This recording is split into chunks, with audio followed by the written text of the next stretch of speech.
Business கம்யூனிகேஷனில் what is horizontal communication? ஹரிசாண்டல்னா meaning என்ன? இப்போ மேக்ஸில் கிராஃப் போடுவீங்களே, அதில் வந்து 2 லைன் வரும், எக்ஸ் ஆக்சிஸ் ஒய் ஆக்சிஸ், கரெக்டாக?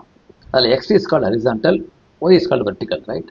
அப்போ ஹரிசாண்டல்னா சேம் லெவலில் இருக்கிற டிபார்ட்மெண்ட் ஹெட்டோ மேனேஜர்ஸோ if they talk to each other it is called horizontal.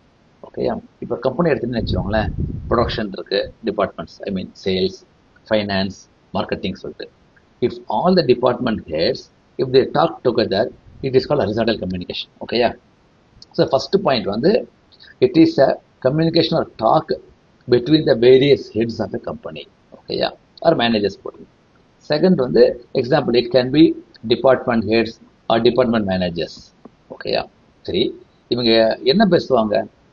they will discuss about the some important activities or exchange of ideas, etc. important activities or exchange of ideas. சரி, இதை பண்ணிட்டு என்ன purpose? இல்லாட்டி it helps who? இந்த top management இருக்குல்ல, இப்போ அவங்க காலேஜில் வந்து எல்லா ஹெச்ஓடியும் வந்து பேசிட்டு சரி இப்போ எக்ஸாம் வைக்கலாம் அப்படின்னு சொல்கிறாங்கன்னு வச்சுக்கோங்க. இப்போ பிரின்சிபலை வந்து நம்ம ரொம்ப டிஸ்டர்ப் பண்ணல. So it helps in top management not disturbing them frequently, so that the top management can focus on their own business matters. Okay, yeah. Thank you.